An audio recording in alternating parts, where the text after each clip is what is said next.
Hey everybody, this is Myth for Myth Writes. Today's a special day. I'm going to read you a story.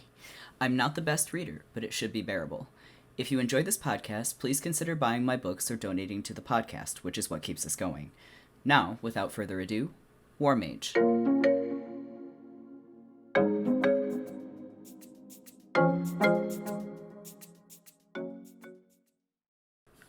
Warmage, Grayden's Hope, by K.W. Leone. For those who need it, I did too. Acknowledgement. Many thanks to Alexander Weinstein, Sequoia Nagamatsu, and Martha's Vineyard School of Creative Writing. My time with you lit a fire that has kept burning no matter the circumstance. I also thank my tireless editor Mia, who's read this story 1,000 times at least, and now harbors a stack of paper copy revisions that serves as an end table. Then there's the matter of you, my reader. I cherished you, I hear you, and I see you.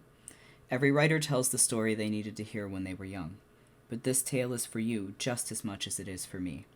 I hope you grow to love Antaeus as much as I do, and that you find a home away from home, imperfect though it may be. Chapter 2. Grayden sighed and shifted his weight, leaning back on the rickety folding chair that traveled with his gear. His right leg had gone numb. It always did if he sat wrong.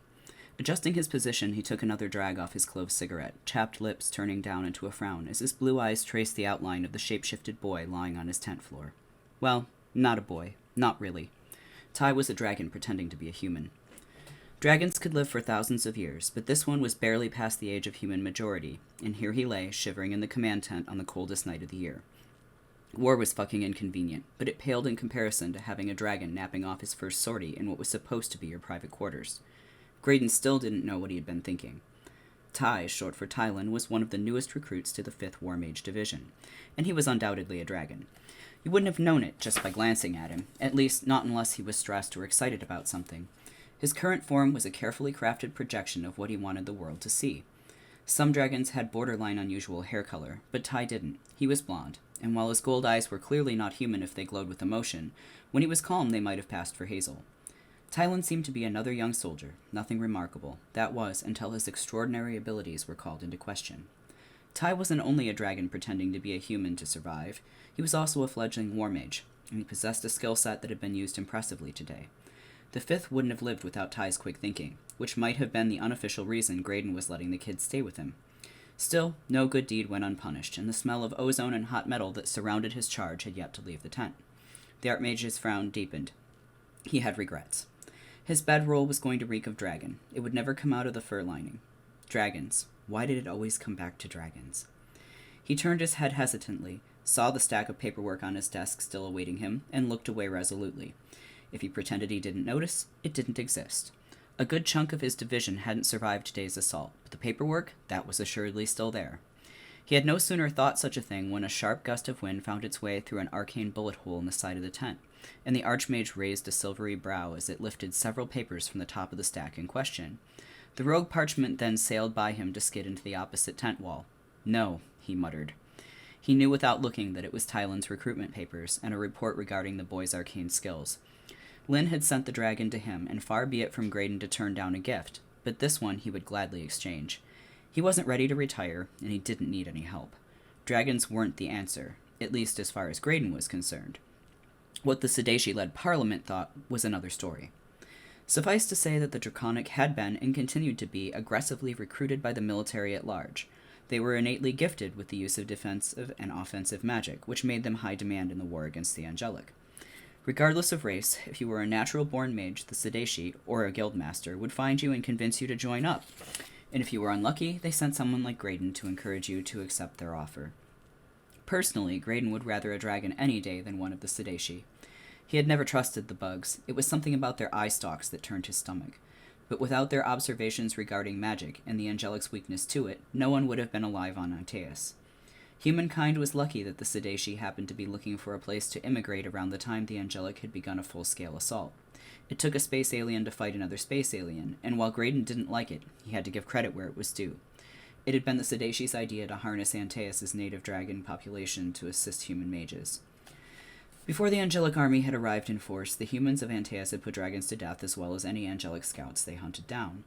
But now that angels and humans were actively at war, and things were going poorly, Antaean bureaucrats had handed over control of Parliament to the migratory Siddashi. It had been an act of desperation, a hope that fire could be fought with fire. It hadn't been a great idea, but it had been the only one short of surrender. The indirect result of this was that humanity had been forced to welcome their scaly Antaean brethren with open arms, and the leadership of alien bugs to boot. While those decisions might not have been so popular with the rest of the armed forces as a whole, Grayden had still found quite a few dragons under his command, and every time he looked at one, he was reminded of where he had come from and how far he still had to go. Grayden admitted his prejudices and didn't have to guess at their cause. He knew he should have been more empathetic. All mages were brothers and sisters, dragon or human. They bled together, and where one suffered, they all did. But the dark memories of his youth and the Siddashi government's not-so-tender care had not left him, nor had the bitter recollections of rivalry between dragons and humans competing for officerhood at the academy. It was best to avoid being general infantry. No one wanted to be sent to the front lines to die as cannon fodder, so when dragons had a natural advantage that humans didn't, and everyone was competing for their lives, it quickly led to acts of strife and desperate sabotage. A man did what he had to, but the trade-off was that he could never forget what was done to him, or had been done to others. Grayden took a moment to check the direction his thoughts were headed. It had been a long day, and his ghosts were most active when the company went quiet. Well, almost quiet. There was the stamp of horses at picket, the clink of plate armor, and the hushed whisper of chainmail, all couched within the razor-sharp draw of whetstone over shadow steel edge. Men were breathing, coughing, and moving. The creak of winter boots on snow, the rasp of cloak against chill trouser legs, it was humanly loud in the eerie stillness that accompanied the frigid temperature. The only thing keeping Grayden's fingers from freezing was his cigarette, which he took a last draw of before stubbing it out and field-stripping it. His regiment was notorious for being phantasmal. They moved fast, carried little, unless it was paperwork, struck with the force of arcane gods, and disappeared. That was how everyone had ever wanted it. That was how the Siddashi government had trained their mages to act, how they had trained Grayden to be, if one could call it training. War mages weren't trained, they were bought. The minute a mage was born into a family that knew the price they would fetch, they were sold for double rations, just like Grayden had been. War was about sacrifice, sacrifice was necessary for survival, and survival was war. Grayden's mother had been a shrewd woman. She had traded him to the Siddashi for the survival of siblings he couldn't remember the names of anymore. Watching impassively as snow filtered through an unpatched rip along the spine of his tent, Grayden's anger boiled beneath his stoicism. When had he been anything but a weapon auctioned to the highest bidder? At least he'd been fortunate in deployment. Currently he served under the banner of Skyford. If a soldier had to be somewhere, Skyford was the place. He had more rights under King Lyn Broderick than ever before. The fact that Lyn was his lover had surprisingly little to do with that, even if their relationship had its perks. Skyford still held heavy sway in the new Siddashi parliament, and Lyn had the ability to protect his people and those under his employ in a way the Siddashi hadn't. Lyn Broderick's father and grandfather had been instrumental in the conception and growth of the initial parliament system. This meant that by birthright, Lyn could bring the bugs to heel if things got too out of hand. And if cultural differences became excessive, Lyn was well within his rights to remind the Siddashi that Antaeus wasn't theirs. Most of the time, though, those cultural differences had proved a boon. That had been why Parliament had taken control from the military guild and handed over the reins to the wayward bugs. It hadn't been a show of weakness so much as an acknowledgement that humans didn't have the experience to deal with the angelic. The bugs did. If Grayden could say anything positive about the Siddashi, it was that they had created a unified fighting force from the disparate ones the guilds of the Republic had never been able to patch together. But there were still gray areas and power struggles between aliens and humans, and Lyn often reminded Grayden of those limitations. In some situations, the best that could be done was to choose who and what Skyford would allow within its divisions. That was a Skyford right that no one had been able to negotiate away. Lyn could choose to not discriminate. That meant many Draconic called Skyford home. On paper, none of the countries that had representatives in Parliament were supposed to discriminate between man or dragon, but Skyford was one of the few lands that pioneered the law before it was ratified in full. Lyn's people operated on a long-standing monarchical tradition of honor, respect, and freedom.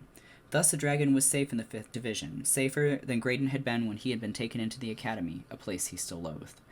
Briefly, the Archmage debated what kind of bargaining had been done for Tylan to have landed such a prestigious placement so early, then decided he didn't want to know.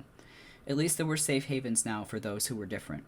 With the implementation of Parliament, the guilds had lost the stranglehold they had on Antaean society, but change was taking its time. "Wonder what you're dreaming about," Grayden murmured, watching Tylan roll over, lips moving with the words of a spell he was too paralyzed by slumber to complete. The fact that Ty could blow them both sky high while dreaming should have bothered him, but after his years of service, the only thing he found distressing was the thought of having to pay for new gear if he survived. He knew his current kit was subpar. He would also admit that hubris was to blame for his troubles. He could have asked Lynn for an upgrade at any point. The man had been after him about replacing his tent for ages, but Grayden was too proud. As if driving the point home, diamond dust trails of snow shimmered to the tent floor in the weak light of the arcane heater, which was still struggling to keep them from freezing to death. There were holes in the roof of the tent, as well as the usual and customary rips from hard surface. To be more precise, the majority of the damage was from arcane bullet holes, and it seemed like no matter how many times Grayden patched them, they never stayed sealed. "What the hell am I supposed to do with you now?" Grayden asked the sleeping dragon. He got no response, and he wasn't expecting one.